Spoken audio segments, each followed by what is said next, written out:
Epstein file വിവാദം ഇന്ന് ഏറ്റവും കൂടുതൽ ഇൻസ്റ്റഗ്രാം സ്ക്രോൾ ചെയ്യുമ്പോൾ നമ്മൾ കാണുന്ന ഒരു ന്യൂസാണത്. ഞാൻ അതിൻ്റെ ഡീറ്റെയിൽസ് കുറച്ച് നോക്കിയിട്ട് എനിക്ക് തന്നെ ഒരു അറപ്പായിട്ട് ഞാനത് ഒഴിവാക്കി.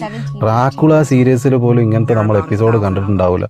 അതായത് നമ്മൾ ചിന്തിക്കുന്നത് പോലെ വെറും കൂട്ടിക്കൊടുപ്പോ സെക്സ് പാർട്ടിയോ മാത്രമല്ല, മനുഷ്യരെ കൂട്ടിക്കൊണ്ടുപോയിട്ട് അവർ പേടിച്ച് നിൽക്കുമ്പോൾ അവരെ രക്തം എടുത്ത് വിൽക്കുക, അതുപോലെ തന്നെ കുട്ടികളെ രക്തം വിൽക്കുക, മരിച്ചു കിടക്കുന്ന ആൾക്കാരെ സ്പൂണിൽ രക്തം വാരി കൊടുക്കുന്ന വരെ പിക്ചറുകളാണ് നമ്മൾ കാണുന്നത്. അതായത് രക്തക്കച്ചവടം. ഇതെന്താ ഇവർ ഉദ്ദേശിക്കുന്നതെന്ന് വെച്ച് കഴിഞ്ഞാൽ, ഇവർക്ക് ഈ വലിയ സെലിബ്രിറ്റികൾ ഉണ്ടാവില്ലേ, ഒന്നില്ലെങ്കിൽ രാജ്യത്തിൻ്റെ നേതാക്കന്മാർ, പല രാജ്യത്തുള്ള ആൾക്കാർ ഇതിൽ ഉൾപ്പെട്ടിട്ടുണ്ട്. അവർക്ക് എന്നും യുവത്തായിട്ട് നിലനിൽക്കാൻ വേണ്ടിയിട്ടും ദീർഘായുസിനൊക്കെ വേണ്ടിയിട്ടാണ് ഈ ചെറിയ കുട്ടികളെ രക്തം കുടിക്കുകയും അവരെ അനാവശ്യമായിട്ട് പീഡിപ്പിക്കുകയും ചെയ്തിട്ടുള്ളത്. നമ്മൾ ഈ വാർത്ത കേട്ട് നെട്ടി നിന്നിട്ട് നമ്മളിത് ഒരുപാട് വാർത്തകൾ ഷെയർ ചെയ്യുന്നുണ്ട്. പക്ഷേ നമ്മൾ ശരിക്കും ഷെയർ ചെയ്യേണ്ട വാർത്ത ഏതാണെന്നറിയോ?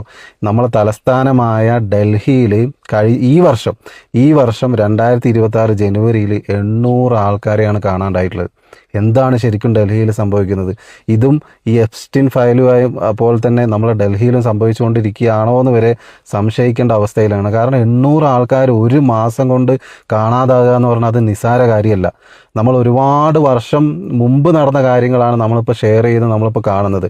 പക്ഷേ ശരിക്കും മാധ്യമങ്ങളുടെ ന്യൂസിലും നമ്മൾ ഉൾപ്പെടുത്തേണ്ട കാര്യം എന്ന് പറയുന്നത് ഡൽഹിയിൽ നടക്കുന്ന സംഭവമാണ്.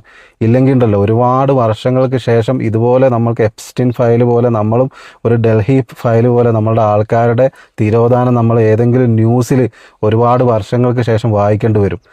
അങ്ങനെ നമ്മുടെ പ്രൈം മിനിസ്റ്ററും എപ്സ്റ്റീൻ ഫയൽസിൽ കയറിപ്പറ്റി. ജെഫ്രി എപ്സ്റ്റീൻ ഒരു മൊസാദ് ഏജന്റ് ആണെന്ന് നേരത്തെ തന്നെ ഒരു കോൺസ്പിറസി ഉണ്ട്. അത് ശരിവെക്കുന്നതാണ് കഴിഞ്ഞ ദിവസം പുറത്തു വന്ന എപ്സ്റ്റീൻ ഫയൽസ്. താൻ പറഞ്ഞിട്ടാണ് ഇന്ത്യയുടെ പ്രൈം മിനിസ്റ്റർ ബെഞ്ചമിൻ നെതന്യാഹുവിനെ പോയി കണ്ടതെന്നാണ് ജെഫ്രി എപ്സ്റ്റീൻ പറയുന്നത്. അതിനു മുൻപ് പലതവണ ഇന്ത്യയിലെ ഇലക്ഷൻ ടൈമിൽ അനിൽ അംബാനിയും തന്നെ വന്ന് കണ്ടിരുന്നുവെന്ന് ജെഫ്രി എപ്സ്റ്റീൻ പറയുന്നുണ്ട്. നമ്മുടെ PM-നെ റെപ്രസെന്റ് ചെയ്താണ് അത്ര അനിൽ അംബാനി ചെന്നത്. ചൈൽഡ് ട്രാഫിക്കിങ്ങിന് എപ്സ്റ്റീനെ പിടിക്കുന്നതിന് ആഴ്ചകൾക്ക് മുൻപ് പോലും അവർ മീറ്റ് ചെയ്തിട്ടുണ്ട്. അംബാനി മാത്രമല്ല, കറന്റ് പെട്രോളിയം മിനിസ്റ്റർ ഹർദീപ് പുരിയും എപ്സ്റ്റീന്റെ മെയിലുണ്ട്. ഒന്നും രണ്ടുമല്ല, 32 തവണയാണ് നമ്മുടെ പ്രൈം മിനിസ്റ്ററിന്റെ പേര് ലേറ്റസ്റ്റ് റിലീസ് ചെയ്ത എപ്സ്റ്റീൻ ഫയൽസിലുള്ളത്. എന്നാൽ ഇതൊക്കെ ഒരു കൺവിക്റ്റഡ് ക്രിമിനലിന്റെ തോന്നൽ മാത്രമാണെന്നാണ് ഇന്ത്യയുടെ എക്സ്റ്റേണൽ അഫയേഴ്സ് പറയുന്നത്.